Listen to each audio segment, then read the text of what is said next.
আসসালামু আলাইকুম। এইচটিএমএল বাংলা টিউটোরিয়ালে সকলকে স্বাগত জানাচ্ছি। ওকে বন্ধুরা, আজকে আমরা এইচটিএমএল এর আনঅর্ডার লিস্ট নিয়ে আলোচনা করব। আনঅর্ডার অর্ডার দুইটাই লিস্ট নিয়ে আলোচনা করব। তো আমরা নতুন করে নেই, একটা পেজ নেই, list লিস্ট ডট এইচটিএমএল। ওকে, আমরা একটু কপি করে নেই। লিস্ট সাধারণত আমরা দুই প্রকার ব্যবহার করি। আমরা যদি ওয়ার্ডে যাই, একটু ওয়ার্ডে এখানে দেখি, সব ডিলিট করে দেই। এই যে আমাদের লিস্ট, এখান থেকে এইটা একটা আমাদের লিস্ট হচ্ছে, এইটা একটা লিস্ট, এটাকে হচ্ছে অর্ডার লিস্ট। আর একটা লিস্ট আছে আমাদের, এই যে এটা হচ্ছে আনঅর্ডার লিস্ট। এইরকম লিস্ট যদি আমরা এইচটিএমএল এ ব্যবহার করতে চাই, আমাদের ওয়েব পেজে ব্যবহার করতে চাই, তাহলে আমাদের আনঅর্ডার লিস্ট এবং অর্ডার লিস্ট দুই প্রকার লিস্ট ব্যবহার করতে। সাধারণত এই লিস্ট সাধারণত দুই প্রকারেই হয়। তো আমরা দেখি দুই প্রকার লিস্ট ব্যবহার করবো। আমরা সর্বপ্রথম একটা ব্যবহার করলাম, এইচ একটা দেই, এইচ2 দেই, এইচ2 স্ল্যাশ করে দেই। এখানে অর্ডার লিস্ট, অর্ডার লিস্ট। ওকে, অর্ডার লিস্ট ব্যবহার করার জন্য আমরা যদি অর্ডার লিস্ট ব্যবহার করতে যাই, তাহলে আমাদের ওএল ট্যাগটি ব্যবহার করতে হবে। এই ওএল ট্যাগ দিয়ে আমরা অর্ডার লিস্ট তৈরি করব। ওএল, ইউএল হয়ে গেছে, আনঅর্ডার লিস্ট।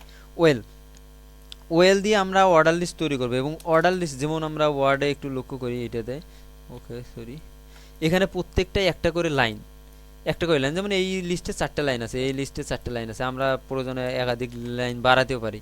তো এই প্রত্যেকটাই হচ্ছে একটা একটা করে লাইন। তো আমরা প্রত্যেকটা একটা লাইন ব্যবহার করি। অর্ডার লিস্টে একটা লাইন ব্যবহার করলাম। লাইন ব্যবহার করবে এলআই দ্বারা, স্ল্যাশ এলআই। এর মাঝে আমরা যা লিখব, যেমন হলো ঢাকা লিখলাম। তো আমরা কন্ট্রোল ডি চেপে কয়েকটা নেই,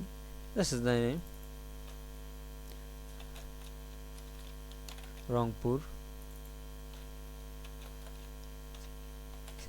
রাজশাহী, যে কোনো আমরা ঢাকায় থাকলে এইগুলোই থাকে, সমস্যা নেই। আমরা এগুলো দিয়েই দেখি। ওকে, আমাদের লিস্ট ডট পেজটা ওপেন করি। তো দেখুন আমাদের লিস্ট হয়ে গেছে, কিন্তু আমাদের কিন্তু 1 2 3 4 5 এভাবে নির্দিষ্ট করে দেইনি, তবুও চলে আসছে। কারণ এই আনঅর্ডার লিস্ট ব্যবহার করার জন্য এভাবে চলে আসছে। যদি আমরা আরও বৃদ্ধি করি, তাহলে আরও আমাদের দেখাবে।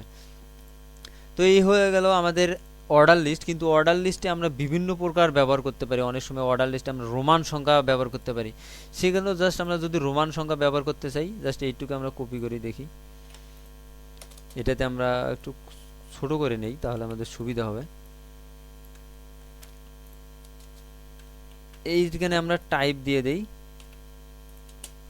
টিওয়াইপি টাইপ ইকুয়াল। এখানে যদি আমরা আই দেই, শুধু জাস্ট আই দেবো, আর কিচ্ছু দেবো না। দেখুন আমাদের উপরেরটা করে ঠিকই থাকবে, এবং পরেরটা দেখুন আই 1 2 3 4 এবং রোমান সংখ্যার 1 2 3 4 হয়ে গেছে। তো যদি আমরা এই বিভিন্ন প্রকার ব্যবহার করতে পারি, আমরা টাইপে অন্য কিছু দিতে পারি। যেমন আমরা দেই, যদি আমরা আরো কয়েকটা কপি করে নেই, এইটাতে যেমন আমরা ছোট হাতের এ দিলাম, এটাতে আবার বড় হাতের এ দিলাম, small A and capital A. এখন আমরা যদি দেখুন, এই দেখুন, তাহলে ছোট স্মল এ দেওয়ার কারণে small A B C D চলে আসছে, এবং ক্যাপিটাল বি এ দেওয়ার কারণে এ বি সি ডি। এইভাবে আমরা অর্ডার লিস্ট বিভিন্ন আমাদের যেরকম প্রয়োজন আমরা সেরকম অর্ডার লিস্ট তৈরি করতে পারি। অর্ডার লিস্ট ও আনঅর্ডার লিস্ট মোটামুটি একই রকম, জাস্ট একটু পার্থক্য আছে। তো আমরা একটা কপি করেই দিই, জাস্ট চেঞ্জ করে দিচ্ছি আমাদের। আপনারা জাস্ট লিখেই প্র্যাকটিস করবেন আপনাদের সুবিধার জন্য। আমি তাড়াতাড়ি নেওয়ার জন্য কপি করছি। এটা হচ্ছে আনঅর্ডার লিস্ট। তো আনঅর্ডার লিস্টের জন্য সব কিছু ঠিকই থাকবে, জাস্ট ইউএল। আমরা ওএল দিয়ে অর্ডার লিস্ট ব্যবহার করব, ইউএল দ্বারা আনঅর্ডার লিস্ট ব্যবহার করি। তো আমরা রিলোড দিয়ে দেখি, দেখুন আমাদের আনঅর্ডার লিস্ট হয়ে গেছে। এখানে বিভিন্ন টাইপ চলেছে। আমাদের 4টা লিস্ট, কোনো নাম্বারিং নাই, কোনো অর্ডার নাই। যেমন অর্ডার হচ্ছে 1 2 3 4 5, এটা কিন্তু অর্ডার, এবং আই এবং রোমান সংখ্যার 1 2 3 4 এগুলো এবিসিডি, এগুলো অর্ডার, কিন্তু এটার কোনো অর্ডার নাই। এই জন্য এটা আনঅর্ডার লিস্ট। বিভিন্ন প্রকার আনঅর্ডার লিস্ট আছে। আমরা টাইপ দিতে পারি আনঅর্ডার লিস্টে টাইপ দিই, কয়েকটা টাইপ দিই। যেমন এইটাতে আমরা টাইপ দিলাম টিওয়াইপি, টাইপ দিলাম হলো ডিস্ক দেই, ডিআইএসসি, ডিস্ক দেই। দেখি যেমন এটা ডিস্কে, ওকে বাই ডিফল্ট ডিস্কেই আছে।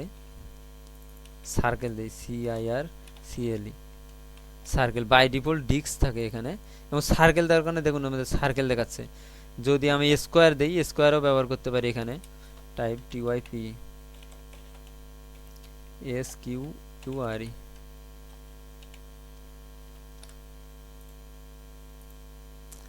সরি বানান ভুল হয়ে গেছে মনে হয়, SQURE, স্কোয়ার। ওকে, মেবি দেখি। ওকে, আমাদের স্কোয়ার চলে আসছে। তো এইভাবে আমরা আনঅর্ডার লিস্ট, অর্ডার লিস্ট তৈরি করব। তো অর্ডার লিস্ট, আনঅর্ডার লিস্ট এটাও আসলেই অনেকটাই অনেক গুরুত্বপূর্ণ বিষয়, কারণ এইগুলো HTML এ যখন ওয়েবসাইট তৈরি করার সময় অ্যাভেলেবেল প্রয়োজন হয়, আমরা বিভিন্ন ওখানে প্রয়োজন হয়। এই আনঅর্ডার লিস্ট আসলে এইরকম আছে না, আমাদের লিস্ট চলে আসছে দেখি, এইরকম লিস্ট আসলে এইটাকে আবার বিভিন্নভাবে CSS দ্বারা মডিফাই করে আমরা মেনু বারগুলো তৈরি করি। যেমন এই মেনু বারটাই লক্ষ্য করি, এই মেনু বারটা কিন্তু আসলে একটা আনঅর্ডার লিস্টে। আমরা যাই এখানে ভিউ পেজ সোর্স করি, দেখুন আমাদের এই যে এইটা হচ্ছে আমাদের মেনু বার, মেনু লেফট, এইটা দেখুন লক্ষ্য করুন। এই যে আমাদের লাইন, এই যে লাইন দ্বারা এই যে আনঅর্ডার লিস্ট, এখানে বিভিন্ন ক্লাস ব্যবহার করছি, CSS আনঅর্ডার লিস্ট, এই যে লাইন, তার মাঝে আবার ব্যবহার করে, লিঙ্ক ব্যবহার করে আমরা মেনু তৈরি করছি। তো আমাদের মেনু তৈরি করার সময় এবং বিভিন্ন অন্যান্য কাজে আমাদের লিস্ট প্রয়োজন হবে।